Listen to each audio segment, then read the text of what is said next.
Warning.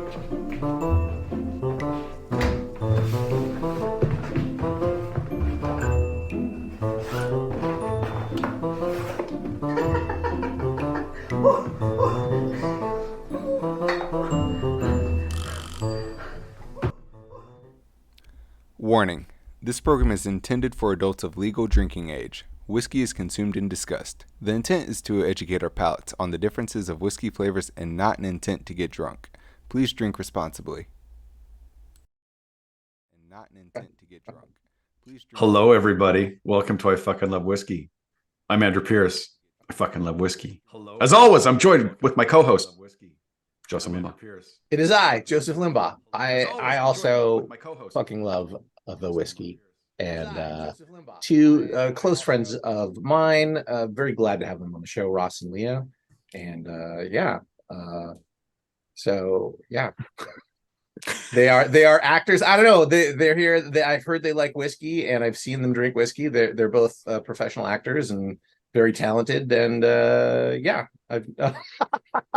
and very modest, and I really glad. And also, like, when I play role-playing games by my, like, not on the stream, these are some of the people I play with. I play with Andrew as well, but these are some of my, again, other friends. I know them well enough to play role-playing games with them, is what I'm saying.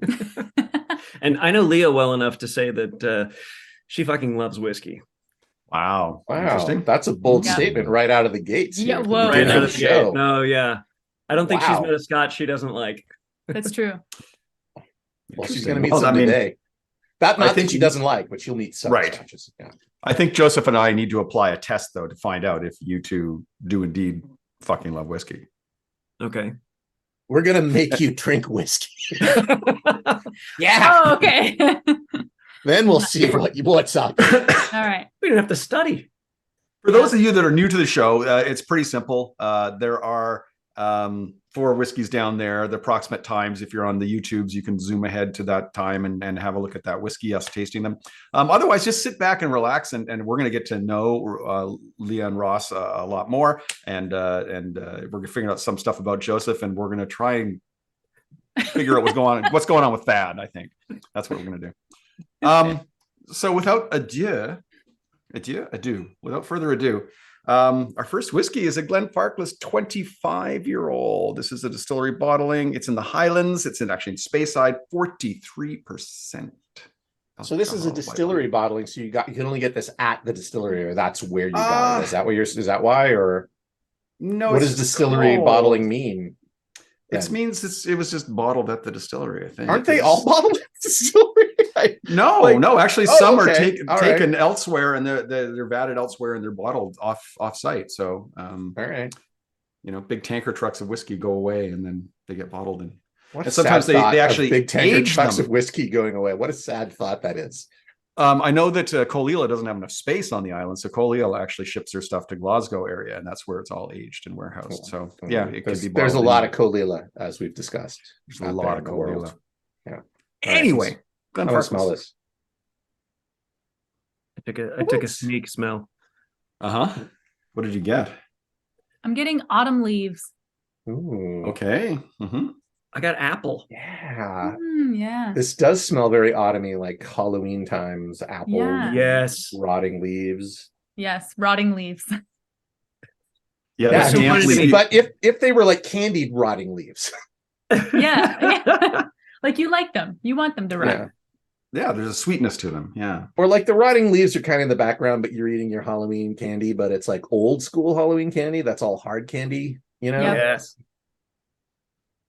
And then you're lucky enough to find that one slightly soft one that's chewy. Mm-hmm. Oh, that's the bomb. This is a happy childhood nostalgia. This is a happy childhood. Yeah, it's sepia tone. Ooh. I like that. Colors. That's new. I don't think we've used music as a metaphor, but never colors. I like that a lot. Oh, that's really great. Yeah, usually, I hear people comparing a lot of Irishes to apples, but not Scotches. That wouldn't be the first thing that I would think of. But man, I'm getting. Oh, I get apples a lot with Scotches. I find. Yeah. Okay. We're gonna taste it. Let's taste it. Let's taste it. Do it.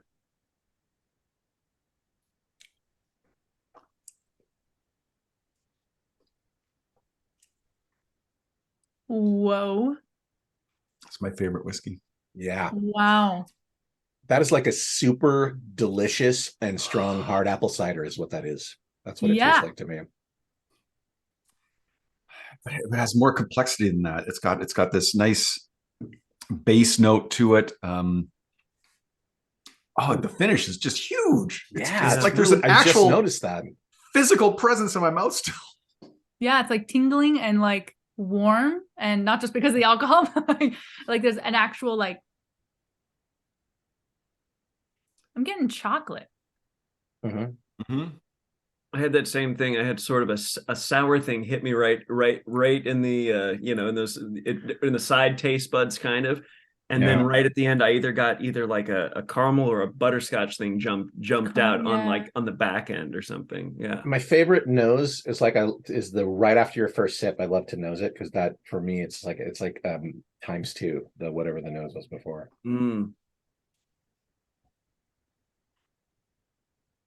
Oh. Yeah. Wow. Like I get butterscotch now. Yeah. When I smell it. Yeah. Oh, totally. I didn't get it on the nose before. I just got it in sort of the aftertaste. But now that it's in there, it's like wow, that's really good. Oh, Joseph's working up to something. It's tasting. I'm just moving my hand because it tastes good. Magic fingers. Jazz hands. Oh yeah. Yeah, when I say it's like a hard apple cider, it's like a magical hard apple cider that that the Seven Dwarves made. Yeah. It's like yeah. This is why they whistle. Well, they were. Yeah. Wow. There were 8 dwarves, but Drunky went off to do his own thing. He runs the still deeper in the forest, I think. Oh boy, oh boy, oh boy. What a way to start off. Oh my gosh. That's a good start. This is like trumpets, and then at the end there's a tuba, Yeah. And it's not a beast. It is a very approachable dram. It is not burning for any kind of alcohol fire, and we know that ABV is not necessarily indicative of that, but this one is just a very pleasant visit on the tongue. And it's to me, I swallow it and it's almost like that candied slice of apple manifests itself in my mouth. Like I can almost feel it sitting on the tongue after in the finish.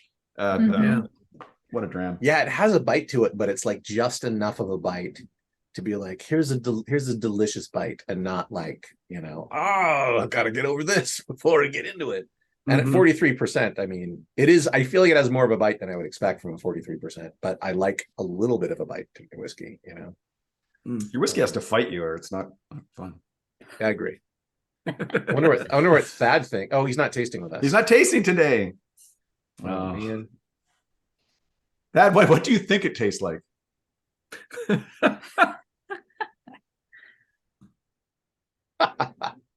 I think it tastes like, like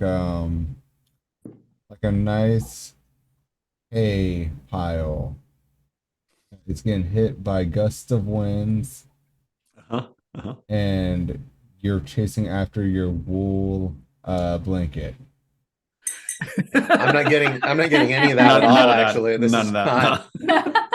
This is like grandma's cat cottage, like fruit cellar. Yeah. I thought we all. Oh right. Oh yeah. What is that, Thad? I thought we were all doing the Balvenie Peat Week. No. No. Oh, you're doing your own tasting because you don't have the bottles. I'm trying to get some bottles back to you. I see what you're saying. I'm going to put some, I got a little bottle of Speyside water. I'm going to put some water from Speyside in here. Yeah, I guess I will too. Just to see what happens. I think the nose gets weaker. Again, this is always something that's so The same thought. It feels like you just took off 25%. It should expose more of the flavonoids. It should expose more of the flavor in the whiskey, and I find it does the opposite so many times. Good. We also don't have much left. That's true. We don't have that. We hit it pretty hard Yeah. at the top. Well, at least you're sharing it because there's two of you. You know. Yeah. Yep. Oh, yeah. There's a little bit of sponge rubber in the taste now. Yeah, there's like a darker note in there, like a burnt something, or I'm just on the nose. I haven't tasted it yet, but I think you're gonna find that on the taste a little bit.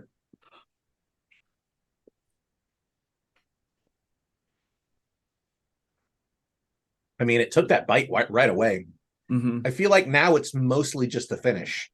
Like the finish is forward. That deep tuba note is the only thing you taste. Like the apples are now like, it's like you ate apple pie a while ago, and now it's like now you're having. And you burped. Yeah, sure. This is like an apple pie burp, right? Yeah. A little repeat on the apple pie. They should put that on the bottle. Yeah. Really. It's like grandma's apple pie burps. With water, it's ruined the specialness of this thing. Yeah, agreed. I agree. Yeah. Yeah, I think it's still interesting, but it's not. I liked it better before the water. Yeah. But I do, for some reason, I just really like this kind of dark flavor note in there, though. So I don't hate it with the water. Don't get me wrong, because that was there before, and it didn't really access it as much. So now I'm accessing it more, and it's like, oh, I kind of like that. That's kind of a neat, interesting taste and smell. But I agree with y'all. I liked it better before putting water in. Yeah, I kind of lost the sweet apple thing almost entirely. Mm-hmm. That kind of cider, like if you get like a real sweet cider, that kind of went away. Yeah. Yeah. I have a question about the label, actually. Yeah. So I'm trying to remember all of my regions. And I know Speyside and Highland are both regions, correct? Yes. This is a Speyside, but yet the label in the name it says Highland. What does it say? Highland single malt Scotch. Single malt Scotch. Is it done in a Highland style, or you look like Here's the weird thing about that is that everything in Spey is also in the Highlands, so it is in that same region, but there are so many distilleries along the Spey River that they kind of designate the ones in the Spey region on any Spey. If they're on the Spey or if they're on a tributary of the Spey, they become a Speyside. Okay. By the rule. So any Speyside whiskey could also label them as a Highland. Okay. Every Speyside is a Highland, but not every Highland is a Speyside. Right. Yeah. Thad, can you throw up that Venn diagram? I was just going to say, so Speyside is like entirely within the Highland circle, probably. Yeah. So that's just a weird little thing. I agree, because it does say Highland, but it is definitely on the Spey. It's just a little south of Aberlour, and it's a lovely distillery. Would you say there's a big distinction in flavors between Spey and Highland, Andrew? Do you find there is, or?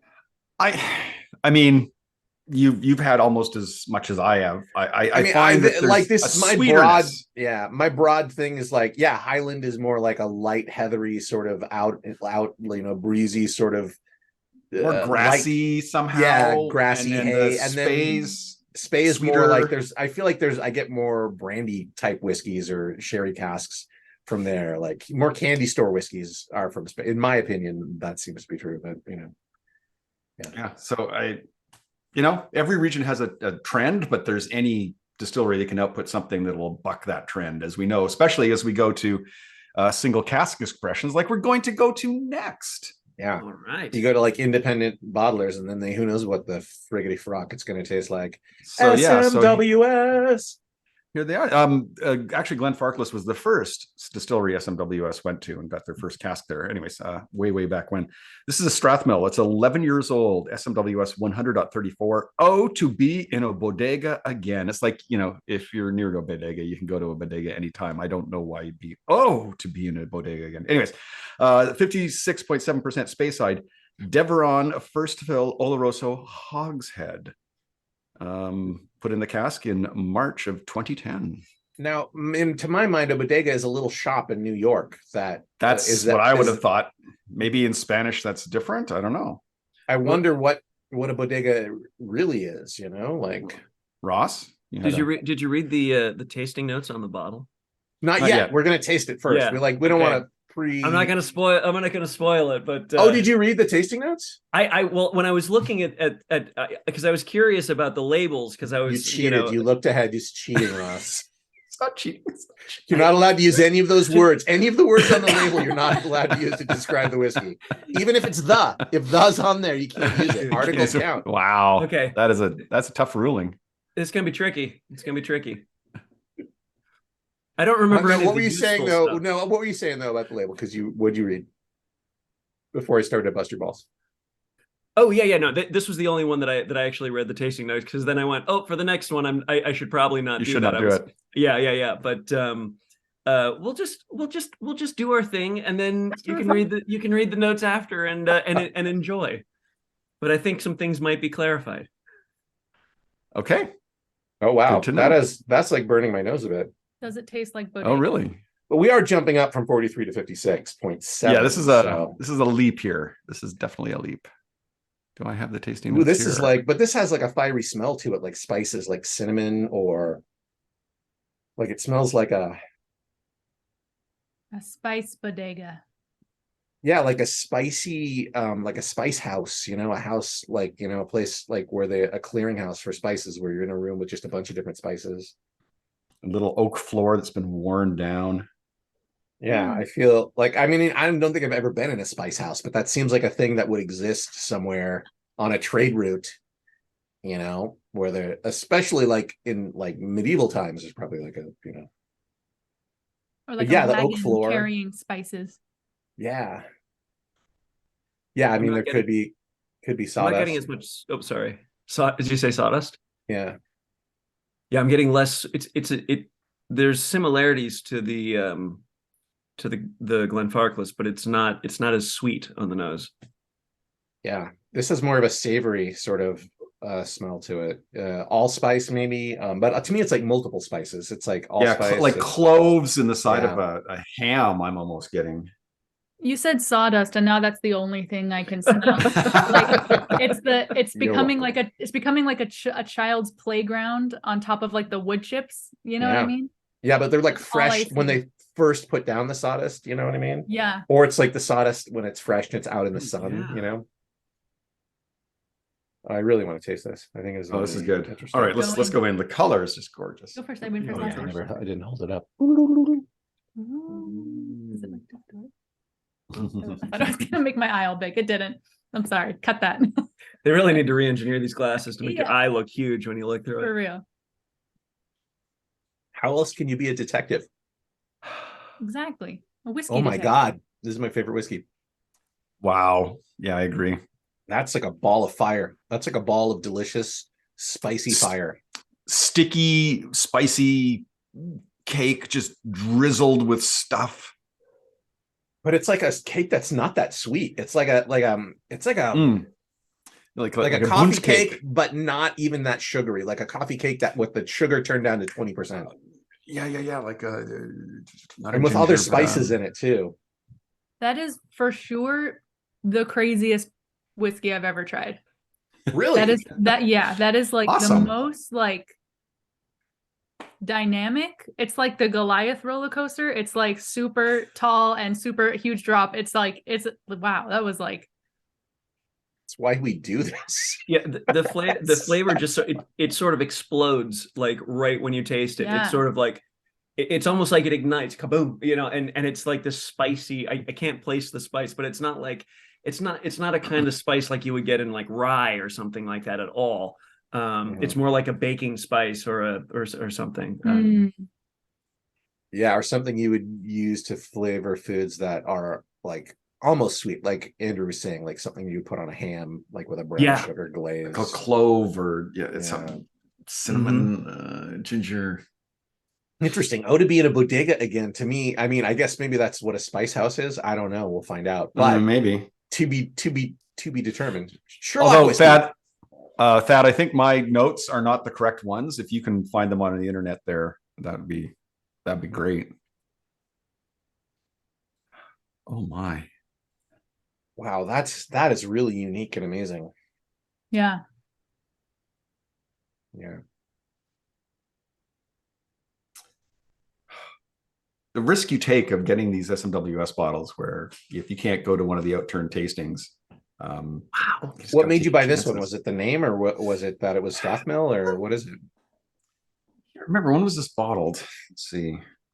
Because you take a chance on them, right? I mean, you don't know. I don't have a. There's one thing missing in my database. I don't write in when I acquire the bottle, so I don't know. It could have been at an outturn tasting, or more likely it was just like it was pandemic, and what am I doing? Oh, there's a new outturn. Let's get some bottles. That's probably more what it was. Yeah, you made a good choice. Good thing you got this. Mm-hmm. I guess we can read the tasting notes if we want to, like, now that we've tasted it. Yeah, Thad, do you have them? Yeah, I have them, and there's still one in stock for $125. There you go. SMWS. If you like it, you can be the one. I would recommend it. If you don't. So this is Cask 134. Oh, to be a bodega again. Initial nosing suggested muscadavo sugars, fir wood, rancio, and big sticky fruit. Cake full of booze, dark fruit, and heavily laden with marzipan. Some heather honey as well to round it off nicely. Water brought out elegant notes of strawberry laces, hessian, candied walnuts, quinine jelly, and earthy dunnage. In the mouth, we found it a tad meatier than expected, with Iberico ham and game stock. Then bitter chocolate, walnut wine, and orange cocktail bitters. Reduction brought stewed dark fruits, aged armagnac, earthy black teas, rosewater, and maple syrup sponge cake. Previously in a bourbon's hogshead for 8 years before transfer to a first fill or oloroso hogshead. Yeah. Okay, that makes sense. Okay, I did not read all that. That doesn't fit on the label. Yeah, they shortened the ones on the label. Label's shortened. Oh, does it? But what was it? What was it on the label that because was it something to do with bodega, or what was the? Here we go. It says a platter of meats, fruits, jellies, and cakes served on the earthen floor of a bodega in Jerez with the sun beating down outside the door. So there they go. So it is a Spanish. I now want to know what bodega means. Like the original term. What's a bodega with you? Anyone in the chat or Thad want to? So a bodega in Spanish-speaking countries is a wine shop or a wine cellar. Oh. There you go. But in the U.S., it's just a small grocery store. Yeah, makes sense. Right. Little deli on the corner, sort of thing. Corner deli. Yeah. For the nose, it's maybe not much different. Maybe a little tamped down. For me, it kind of killed it. I have not put water in it yet, so I don't think I'm gonna then. From the nose, I would say no. You getting strawberries? They said you got strawberries. I'm getting strawberries on the nose without doing that, actually. Now that they mentioned them. There's something. Drinking it is better than you can actually words without the water. Mime works. It's so much, like there's so many things that would take you like a little bit to sort of figure out all the different notes. But I think with the water, you can you get a clearer, it tones it down enough to actually pick out flavors. All right, I'm gonna give it a try. More. It's a fuller mouthfeel for me, definitely. Yeah. With the water, like those meats come out in the side here. Like you were doing mime for it, I'm doing mine for it. Over here, just like the meat. The meats come out at night. The meats come out at night. The meats come out. All right, I'm trying with water. Did you try? What do you think, Russ? I'm having a hard time tasting that much of a difference. It didn't have that sort of explosive, overwhelming quality this time. It sort of lengthened everything, if that makes any kind of sense. Yeah, it puts it into slow motion. Like before, it was like, I'm gonna do that bow, here's our flavors, and now it's like, here's our flavors, enjoy them. Oh, there's this one as well. You make a little room. Here's the next course coming. Yeah. Yes, here's the next course. Yeah, that's exactly what it does. Like, it's so clear. That's amazing. Water's what whiskey? What drop? Because I know in a lot of the professional tastings, people just gotta go squirt and like knock it down to like 12% or something crazy. Which you can do, but I'd say start with 1 drop first to see if it's any good. I also feel like it's kind of a whiskey snob thing to be like, no, you must always put in a drop of spring water and nothing. And it's like, in every whiskey you must, and it's like, sometimes you don't want to do that. You know, like, I don't know. When I'm tasting on my own, I can guarantee you the number of times I put water in it is 0. I always have what they made. I want to taste what they made. Yeah, the first time I always want to taste it straight out. And unless there's like, it'd be fun to see what deionized water does to whiskey. That's from the chat. Tipsy asparagus. Huh. Is that distilled water? What is deionized? I don't know. It's got no ions in it. I get that part. What if you put heavy water in? Or what if you put overly ionized water in? Like, what if I want more ions in my whiskey? You know what? I can't wait until they bring back some moon water. I want to taste some moon water in my whiskey. There you go. Wow. That's like, I feel like that's Elon Musk. He's like sitting around there. I'm going to put moon water in my whiskey. Like that's like a ridiculous rich person thing that does nothing for your whiskey. Right.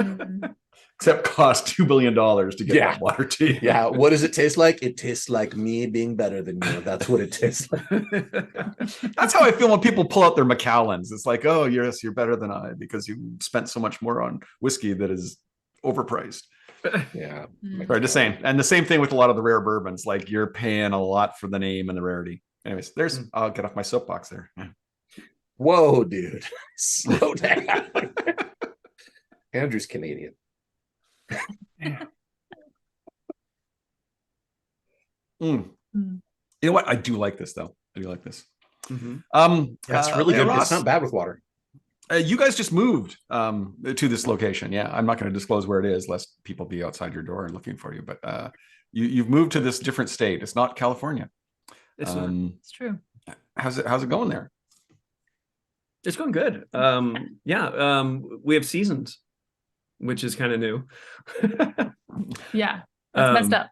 Yeah, I remember those from when I was a child. I lived I grew up in Arizona more or less, and then spent a long time, several years, a decade and a half or longer. No, 2. I don't know. I can't counting. Too much whiskey. In California, but I lived in New York for about 3 years, and that was the only time I'd ever experienced seasons. But it was in the middle of skyscrapers and things like that. So this was the first time really going through all of the changes, and that was really cool. The cold wasn't as frightening as I thought it would be. So yeah, and I've been born and raised in California, and so when it hits like 60 degrees, I'm freezing. But then you come out here and it's like, oh, it's 50 degrees today. Let's like t-shirt and shorts. This is great. Like it's such a difference. But also I think the humidity helps with that too. But yeah. I grew up in Calgary, which was very dry. And yeah, that same thing. Like it got up to 40, 50 degrees. Everyone's outside, shorts and t-shirts, and everyone from everywhere else is going, what are you doing? You're crazy. Yeah. So Ross, you've shoveled the walk now then? You've got out there? Didn't have to, actually. That was we have a cement but there's an HOA here that like somebody comes through and shovels out the walk. So if you don't have to get up too early in the morning, it's already shoveled out. Yeah. How's your moon water in that whiskey then? Someone else shovels your walk. Good. Yeah, exactly right. We just could grab our Macallan. From the Tipsy Asparagus, deionizing removes all dissolved salts, so it's closest to pure H2O. Not good to ingest a lot of this, though. Yeah, I thought that like distilled water had all the salts removed as well, because I heard like there were people who, I don't know, this is an apocryphal story of people who were out hiking and they brought distilled water and they almost died because there was no salts. They weren't replenishing their salts, just the hydration. Yeah, because you have to do both because you lose salt, It's an important electrolyte. Sweat is salty. Yeah. Hey, guess what? We have a whiskey number 3. Whiskey number 3. This is another Inchmurrin. SMWS. An Inchmurrin. It is a from Loch Lomond, 16-year-old SMWS 112.81, a red workbench. The name intrigued me. That's why I got this one. I'm sure of that. That makes sense. 57.7% Highland Southern. 12 years in an ex-bourbon hogshead, then first fill charred red wine barrique. Loch Lomond is a very interesting distillery. They have like a bazillion types of stills, and they do all sorts of weird distillations and bottlings and caskings, and so they have like so many different labels, like Inchmurrin and Loch Lomond and on and on. This is Joseph looks so happy. Yeah, this is cool. Well, I mean, it's like I always get excited for like a wine cask now after we had Zach on the show, and he was like, I didn't notice before how much I liked wine casks and how interesting and different they were until he said that. And then I was like, every time I see one and then I smell it, it's like, oh my God, that's so interesting. This is a chocolatier shop. This is a French chocolatier. Oh my God. Chocolat. I feel like it's a carpentry shop, but it's like in a little like hobbit or goblin or gnome hole underground in a little hill. Like you have to crawl in, but there's a little creature in there who's making there's fresh wood chips, but it's like there's just all this like freshly dried wood in there, and he's working. He's like, get away from my red workbench. That's what I smell. That's the house I would build, the little woodcutter gnome. I guess woodworker, not woodcutter. It's like he has got quite an attitude. Like we're just looking at the red workbench. You don't have to like start yelling at us not to touch it. We're not going to touch it. What do you want? I'll carve your magic staff for you. But don't go near my red workbench. We're not touching your workbench. We're on the other side of the counter. We can't touch it from here. It's for your own protection. Okay, fine. We're not interested. We don't want to touch it. We're staying on this side. We're just a business transaction here. That's it. And then when he walks out of the room, the workbench talks to him. He's like, please save me. Remove me from this place. Please help me. I'm trapped here. And then he comes back, how are you looking at my workbench? I think these are the tasting notes. Hi, Mo. Mo. Oh my gosh! I'm gonna taste it. Yeah, I think we have to. It's my favorite whiskey. Yeah. I want to. No, you go. Oh no, I want to nose it one more. Go ahead. There is a very strong scent, but I can't place it. It's very familiar. It'll come to me here in the nose. Yeah. Tastes just like it smells, which doesn't always happen. It can't pull anything out. It's specific. It's just sort of. But that ending, that fruity, like citrusy, fruity ending of like really like roasted oranges or something. Like it's like, like roasted citrus fruit that's like almost burnt, like it's roasted so much. Oh my. This is my favorite. Yeah, it's a burnt orange. That's so specific. Mine is brie. Okay. I cheese, like there's cheese. Yeah. But like brie cheese, like specifically like a stinky cheese or something. Stinky cheese, yeah. Yeah. Stay away from my stinky cheese. And then you leave and the cheese is like, save me, please. I'm just going to eat the cheese then. No. I can't place it, but something like right after I took that first sip, it almost like spread like laterally across like something. And the first thing to hit my brain was leather, but it's not. I've tasted things that are more leathery, but it was something. I see what you mean. There's a leathery. It's leather. Yes. It's not leather, but it's some kind of material like that. It's pleather. It's a vegan leather. It's pleather. Now it reminds me of like the Ren Fair. Like you're walking through the Ren Fair and you're going through like a shop that has like a bunch of leather, like costumes and whatnot. Red leatherette. Red. That only in Canada, maybe? I don't know. Yeah, only in Canada. Yeah, we don't get that reference. We don't get that reference. Hey, hoser. Come on. Sorry about that. Okay. Put your toque on and get out of here. Let's I'm go. sorry, but we don't know. We're going out in the boat. We're going fishing with Geary. Oh, hey, I'm okay for that. three whiskeys. That's ridiculous. Yeah, I get that leathery sort of, and it may be faux leather, but it's a very thin leather if it's a leather at all. It's very worked, very oiled. Mm. Andrew, after you eat the abri that the gnome told you not to, you turn into a workbench. That's what happens. Yeah. Help another workbench. I mean, this flavor is turning me into that workbench. It is red workbench. I definitely smell and taste the red. I mean, it is once again like it's funny that with that Leah added the color metaphor earlier, because now it's like I mean, that's the word for it. It's a red flavor, and the sawdust behind it. That's where you get the workbench. Good golly, this is a great whiskey. There's only one got thing. Like a movie theater popcorn. Yeah. Thing. I'm getting butter and cheese. That's what it's all. That's all there is. Yeah. Yeah, for me. Yeah, there's definitely savory stuff going on in here. The sweetness of the butter. Yeah. Yeah. The only problem I have with it is I fucking love whiskey.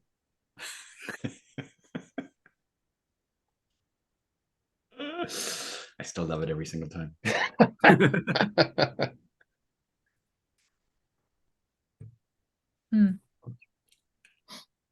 Wow. Yeah, this also, like, the more I have it, the more I like it. Like, I could really sit with this and just sip it and nose it. This like dram could last me like, a couple hours. I could just sit there and be like, sit on the porch somewhere. So good. This is your special friend, and they put their arm around you, and you're just happy, and you think, oh, it couldn't get better than this. And then you kind of like lean your head on their shoulder, and you're like, oh, this is even better. I couldn't get any better than this. And then they really hug you in tight, and you're like, oh, this is the best. It can't get any better. It kind of goes like that, and then you're making out. We know where this is headed, Andrew. Okay. We're all adults here. And then the bottle's empty. Yeah, and then they leave you. What? No, they're still there. This is not leaving us. This is a responsible whiskey. Oh my gosh, you guys. Yeah, I fucking love it. Yeah, love it. It's a good one. It's so hard to identify some of the this is where Thad is so good. So I wish he was tasting with us, because he's so good at just like picking out like, oh, I get this, I get that, I get very specific. He would definitely say, I think he would say freshly sharpened pencils. He would say like pencil shavings. Because but no, he'd say freshly shaved 2A pencil shavings. No, I think this is more like a charcoal. The eraser on the top. This is more of a charcoal pencil. I don't think it's a 2A. You think charcoal? Okay. Although I do get a little bit of clay in here. I feel like that's something else I kind of smell, is like modeling clay or plasticine. That kind of oily, petrochemical-y sort of something. Yeah. Oh my God, I fucking love whiskey. Yeah. Yeah, this is the first one that I really don't want to put water in. Like, I mean... Well, we'd have to, don't we? That is the rule. That is the rule. Do the water. All right. All right, let's see what it does. For science. And I'm gonna just put some Speyside water in here, because technically that's Highland water anyway. So yep, exactly. It's the closest thing we got. Huh. It smells more artificial or chemical to me. Okay, so not in a bad way necessarily, but there's been a slightly sharp. There was it's real brief on the nose, a little sharp thing that would grab me, and then even in the taste, it would kind of grab me on the sides real quick. But now with the water, I'm getting more of that forward. It's something that was fleeting that I was like, what is that? What is that flavor? What is it? Almost like an acidic, something acidic, whether I don't know if it's a citrus or something like that, but it's more on the nose now than it was without the drop of water. It smells more cheesy to me, more stinky cheesy to me. Maybe that's it. Yeah, Stinky cheese. Stinky cheesy, like the Stinky cheese. bitter that you would get in a stinky cheese. Yeah. I mean, you're reminding me of I was in Paris back in probably the 70s, 80s, and ordered a cheese dessert at a French restaurant. And the waiter was like, "Sir, it is cheese." And I was like, "Yeah, I know." It's like, "No, sir, you're American." I was Canadian. Whatever. It is cheese. And he made me really understand that it's going to be stinky. And I was like, I'm okay with that. So Nice. Back. And was it good? It was good. And he was right. It was pretty stinky. Yeah. That's like when you go to a Thai restaurant and you order like, I want the hot version, and they're like, No, you don't. I don't think you want the hot version. Fuck, I love whiskey. Yeah. Oh, I didn't even really notice the difference with the water. I've tasted it again. It's less big to me. Less red. I feel like that citrus is more there. That orange, that roasted, burnt, like almost Ross burnt was orange saying. in the I'm taste, getting especially. orange. Yeah. Yeah, and the nose now, right after tasting it, smells like those orange slices, those orange slices candy that are gummy orange slices. My brother used to love those with like the sugar encrusted on the outside. I know exactly. But if you roasted them over like a fire, just lightly roasted them a bit. It's hard. I can't believe we only have one whiskey left. I'm so sad. I want to do this show all day. I love Ross and Leah. They're so cool. They're cool. We love you too, Joseph. Yeah. I miss them.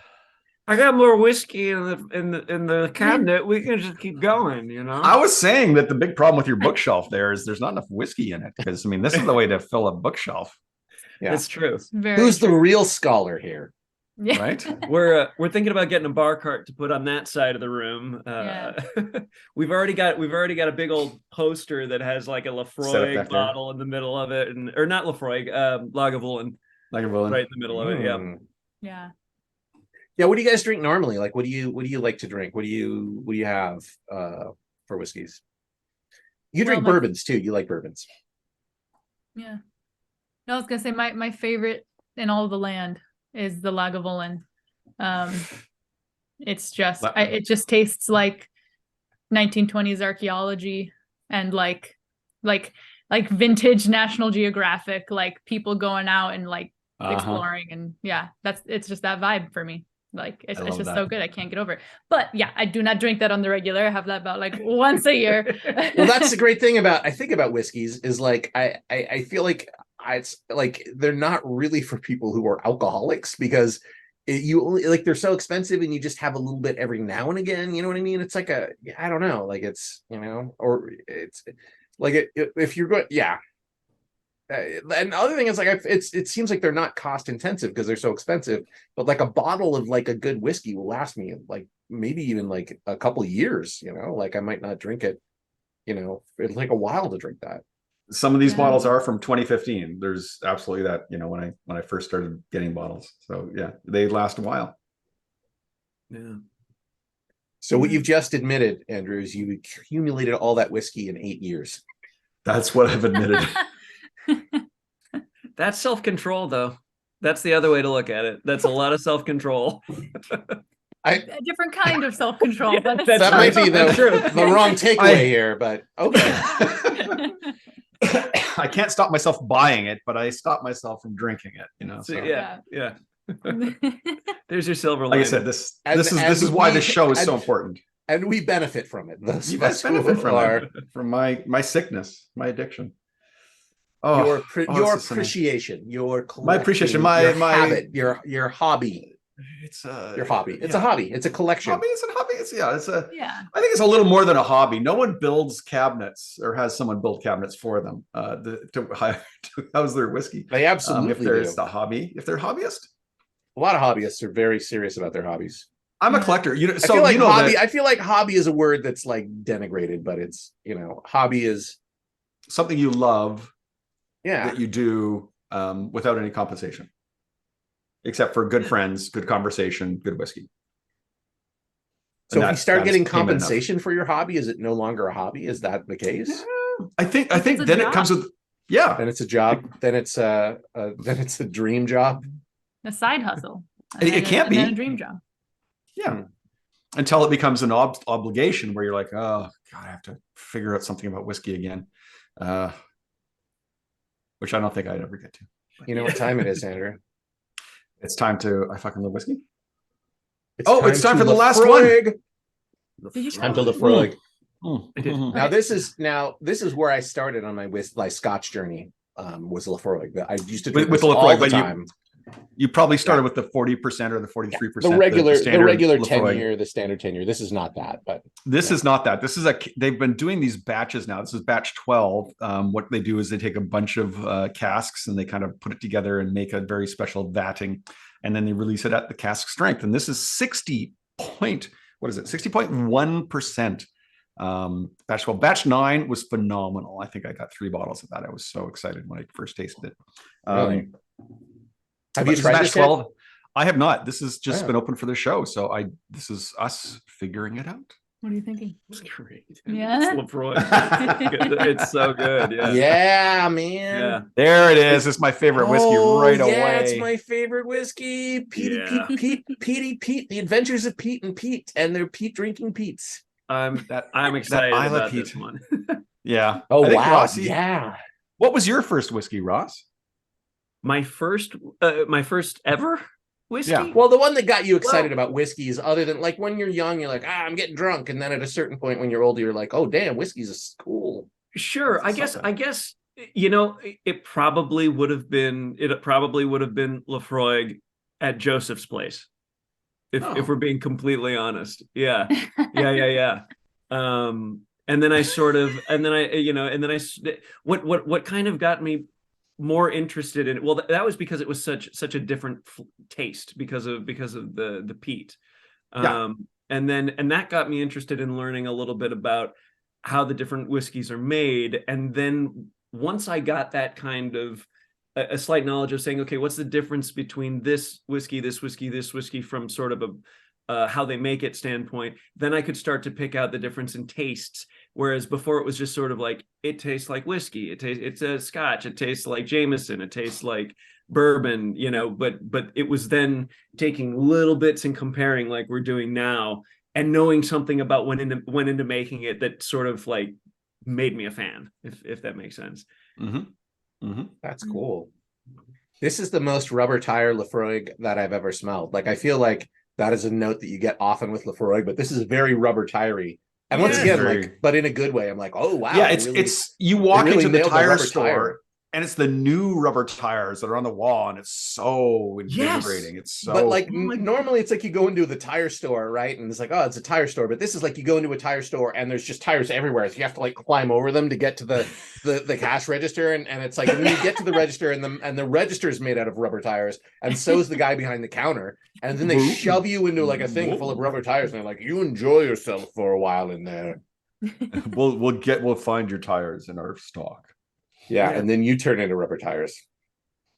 It's rubber tires that have been dipped in olive juice.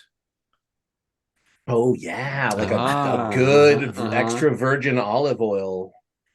Oh, your olive juice, you say, or do you mean olive oil? like almost like the juice from a can of olives. Like you dumped a dirty martini on your tire. Little brine. But this does smell like the juice from like a black olive can. Like it to me, it's like not like green olives. But it's like the black olives you used to eat as a kid, and you put them on your fingers, they come in a can. Yeah. I should get some of those because I eat a lot of like fancy olives now, like Kalamata olives, and like put them on your fingers. I don't put them on my fingers anymore. My fingers are too big. Get bigger olives. Get bigger olives. The bigger olives have pits, though. All right, are we gonna taste this? Let's taste it. Let's go into this. Let's do this.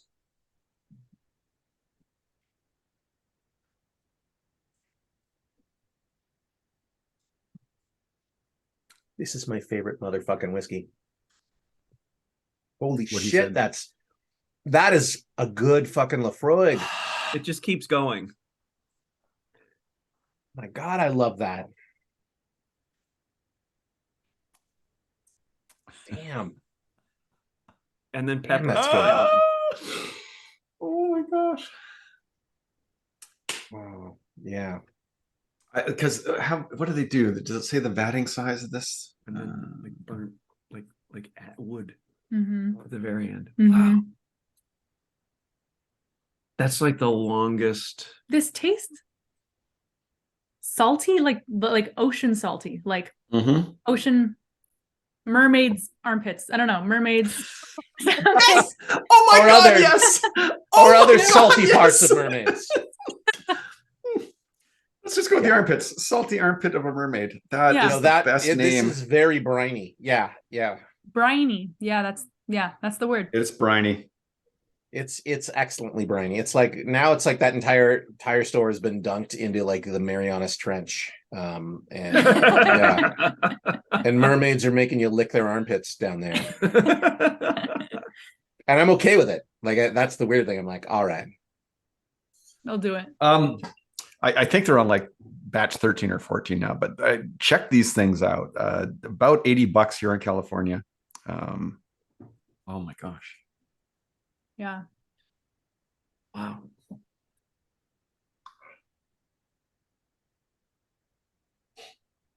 Yeah, I didn't know about these. Andrew, you've opened my mind yet again. I didn't know that Laphroaig did these special cask strength. Like I've had the regular cask strength Laphroaig, but this is like, because I love like fancy Laphroaigs that have like a little more. Like I remember there was that the lower or the 1812, yeah, or that one we got, with they gave us the last little bit when we were at the Tam O'Shanter. Oh yeah, the what was that? Full bottle. I can't remember now. The Cardias or maybe something. The Cardias is good, yeah. There's a wood smell of some sort, and I can't place if it's sandalwood or something like that. Yeah, it's not oak, right? It's now I didn't get the wood until I went through the whole taste, and then I got some wood on the aftertaste. But now that's what I smell. Did you ever do wood burning as a kid, where they gave you the little iron and you'd burn a pattern into the wood?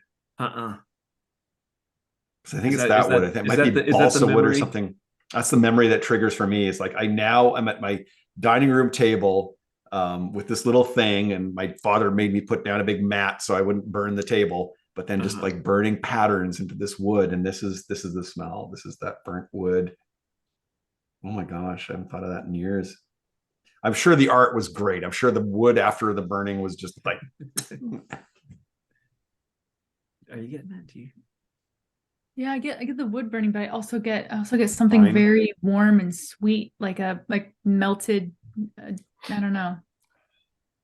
Caramel, Tipsy Asparagus butter. Is saying maybe the wood is pine. Maybe a little bit of cedar though too. Yeah, I don't think they have the batch 12 anymore. Their batch 15 is the only one you can get at KML. Because I would totally buy this if it was available. This was February 20. Oof.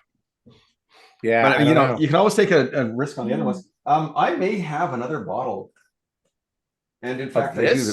That's not open. Yeah.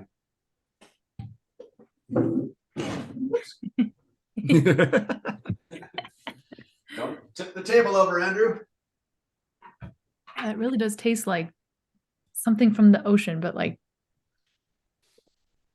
I don't know. Yeah, because if you ever wanted to part with that, I would buy it from you, or half of it. If you whatever you. No, you can. This is like so good. This is exactly. I've got this. Like. So yeah, if you're interested, I'll put a little label on. That's for you. 100%. Okay. Sorry, Ross and Leah, you can't have it. That's okay. It's fine. That's all right. Unless you visit us again, and we'll play games, and then I will give you some. You can also just outbid Joseph on how much you want to pay for the bottle, and then it's gonna be yours. Oh, I see. I see how this works. Yeah. Well, I'm sure I'm sure some of our friends who are watching us will probably be like, oh, what have I offered this much? Hey, it's a free market economy. I keep bumping the table. This leg is in the way. Sorry about that. Yeah, this is once again, this is like all the stuff that I remember loving about Laphroaig. Because now when I drink like a regular 10-year Laphroaig, like I said, it's very cartoonish sort of whiskey to me. Like I still like it, but it's like very peaty, Whereas this is like, I'm peaty, enjoy. Like for me, like Port Charlotte as now the sort of, I don't know, it's because it's just got more flavor notes in it. Maybe, I don't know. Yeah, no, I get you. Hello, Pez Reviews. Hey, Pez Reviews. I saw him doing a handsome little something like that on the Instagrams the other day. Oh my God, this is so good. This is so good. This Laphroaig. Oh my gosh. I love this. Not yet, no. Yeah, I don't want to put water in this. I don't think I'm gonna until I see what you guys say. Plus, I'm gonna have to get out my Islay water. So yes, where's my here's my Lagavulin water. It's I know not Laphroaig water, but it is right between Ardbeg and Laphroaig. They're within a mile. It's like it's a 3-mile walk between them, or 1 mile between each one. So you can start. The water's probably pretty similar. Walk to Lagavulin, walk to Ardbeg. Yeah, it's nice. It's an amazing South Coast Islay, as they say. Should we add more? Did you already add one? Should we add more? Pez Reviews. You know we don't like whiskey. We don't like whiskey. No one here likes whiskey. No, and we're insulted that you would insinuate or ask us if we like whiskey because we know like that, like us, you don't like whiskey either. You don't. We like know it. that. We know you don't like it. Unspoken part is unspoken. What happened? No, I think I just it like shot like ethanol right in my nose. Like it was too intense. Well, this is 60%. So yeah, did you both put water in? I just put the drop in and it just went like. I'm kind of tempted to try the 15 too. I wonder if it's any good. How risky are these, Andrew? Are they usually pretty good? Or they are usually pretty good. There's some that are just standouts. Like 9 was just phenomenal. This 12 is pretty darn good. I think I tasted it at UBWS, and that's why I knew it was good and got 2 bottles. I'm guessing. But yeah, I've never had one that made me sad. Tipsy Asparagus says it's Laphroaig. The risk doesn't exist. Oh,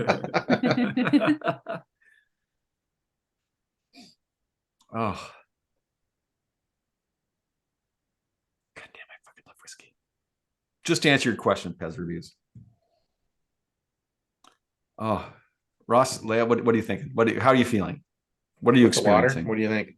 I feel like, yeah, adding water turned it into a seaweed sandwich. Like it really does take like the ocean thing and the salt, like there's like just so much salt going on. Ocean salt just expanding forever. It pulled a lot of that those burnt tire thing kind of it took a lot of that out and put the brine forward a bit. It is so super brine forward. It's like the mermaid's done with you and she's like, here's a sandwich, get out. It's the mermaid sandwich bodega. If you smelt the mermaid's armpit, now get out. Go. Here's the sandwich. Yeah. Take the seaweed sandwich, and before you go, let me just put some salt on it. But you're underwater, so the salt just floats down and then it dissolves before it gets there. Yeah. But it's the show of it. I mean, mermaids are for show. They're all about the show. Don't say that in front of a mermaid. Roig is so good. Leah, Ross, you got anything to plug? What's coming up? What are you guys doing? Oh, you can't yet. I can't plug things yet, but things are happening. Oh yeah, it's right. Too early. It's too. I can't say, but yeah, it's not like I'm not in the next Mission Impossible or anything, but it's very small, very low scale. You're in the next Mission Impossible? That's the takeaway. Yeah, that's what I heard. Oh no, she's not. It's Top Gun 3. She's replacing Tom Cruise. She's going to be playing all the roles. Yeah. Yes. I am replacing Tom Cruise. Yeah. No, it's nothing like that. But can't talk about it yet. But yeah, cool things on the horizon. And you've got a cool thing on the horizon. I do, but her thing might mean we might be able to all get back in the same room together at some point in the not too distant future. We'll see. Filming out here, I'm guessing then. What's that? Filming out here is what you mean? In California, yeah. Oh yeah. All right. Yeah. All right. Yeah, and I've got something coming up in well, I guess it's going to be December, January-ish in Kansas City. I'm doing a murder mystery. It's a stage production of a murder mystery from, like, I want to say, I don't remember if I think it was written in the 1960s. It shares a name with a movie and a musical that have nothing to do with it. The play was called Catch Me If You Can, but it has nothing to do with the other two things that you might be more familiar with. But yeah, it's about I haven't read the script yet, but it's about this husband whose wife goes missing. It's a mystery. I play the husband, and I believe, it's Jim O'Heir is playing, I think, the detective in it. Jim O'Heir from Parks and Rec. Oh, awesome. Yeah. That's awesome. Yeah. Can you tell us, are you the murderer? I don't even know yet, because I don't have the script yet. So yeah, it's still a major spoiler. Early. So you can't even do like lie detection or read my facial expression to see, like, you have no idea. I have no idea. I don't even know if there is a murderer. It's like, was it Tobey Maguire that they stopped? Who was it that they stopped telling him like stuff because he kept spoiling things? So they just stopped telling him, like, who was that actor? Tom Holland. Oh, Tom Holland. Yes. Yeah. And you know what? It's probably a lot of actors, actually, but yeah. But they legitimately stopped telling Tom Holland stuff. They're like, you don't get to find out the things, because you'll just, it'll come out your mouth. Yeah. Here's just your pages, and everyone else's dialogue past what you need to know is blacked out. Yeah. That's funny. Oh, you know what? This is an amazing liquid. Nick Cage's best role. Which one was it? The ability to lie convincingly is acting 101. I don't know that actors are necessarily good liars, actually. Isn't that weird? Yeah. It's about truth. It's about finding the truth of the character, and they're just speaking their truth, and then you're not lying, you're speaking the character's truth. I don't know. That's my idea, but you guys are professionals, so what do you think? I agree. Do you? I don't know. I don't know if you do. You turned into like a Stepford wife there for a second. I was trying to lie convincingly. Yeah, true. I don't believe it. Damn. No, Tipsy's asking. Oh, I was going to say, I have friends who are actors who are pretty good liars, and I have friends who are really good actors who cannot lie at all. That's what I'm saying. It's not because I feel people say that a lot, like, actors must be good liars, and it's like, I don't think that's true. Like, Yeah. Lying and acting are different skill sets. Well, I mean, Tipsy Asparagus says, what if the truth of the character is a pathological liar? And I think that is where you see, like, when I see actors that can pull off, I'm an actor playing this part, playing this pathological liar, seeing those three levels, like, when I see them doing that, I am just like, oh my God, that you got to a place that is just amazing. Yeah. Yeah, I love it when people can show, like, if I'm thinking about Florence Pugh in Midsommar, when she's on the phone, and I think she's talking to, I forget who she's talking to, but she's basically, she's saying one thing, but her face is showing an entirely different thing. Yeah. And it was just like, I love that stuff. But yeah. No, I think lying is funny, because if there's a character who's like a pathological liar, the lie for them is life and death. And so they believe whatever they say, even though they know it might, like, deep down or maybe hidden, it's false. Like, they believe it. So therefore it's the truth to them. You know what I mean? So they're not like actually lying. I think it'd be amazing if there was like a very big public figure that did that. It could be an example for how one might have come to that conclusion. Who? But the who though? I mean, no one can reach that level. Because if you're a liar, people know it, and they're never going to let you get to a point of prominence like that. Exactly. That's true. Yeah. Yeah. Because we live in a perfect meritocracy. It's that time. I hate to get to this time every week, every other week. We get to this time where we have to get serious, because we've done the science during the show, and it's time to get some results. out of this experiment?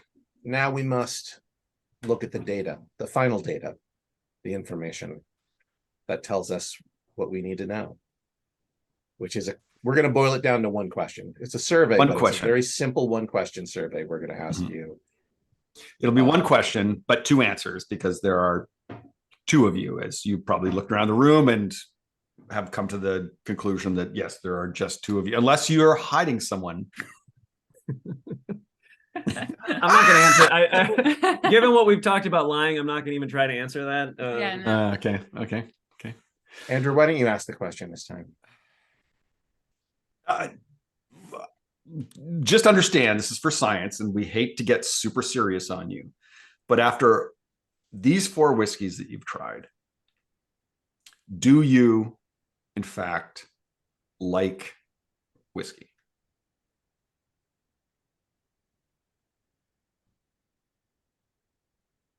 No.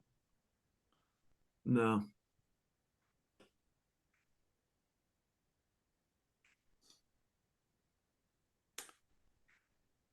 I fucking love whiskey.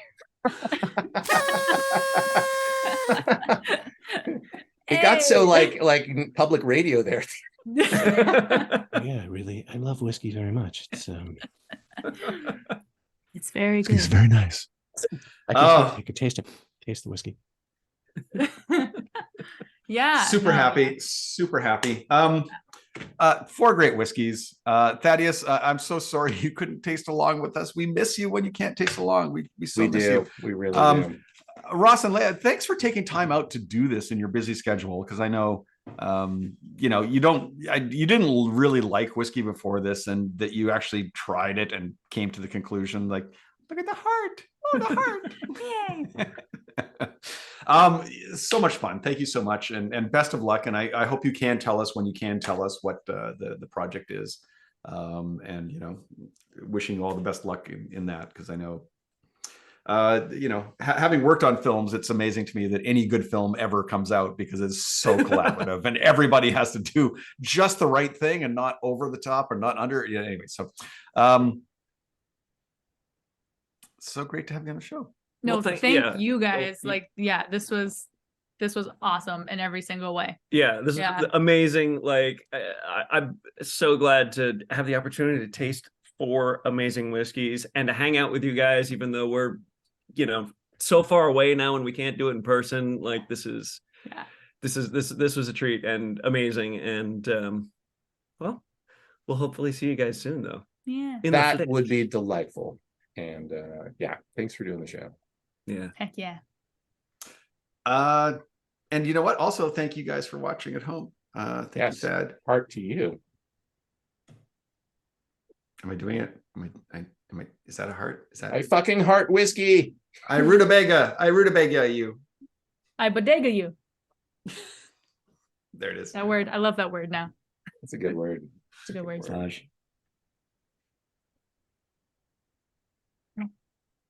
There it is.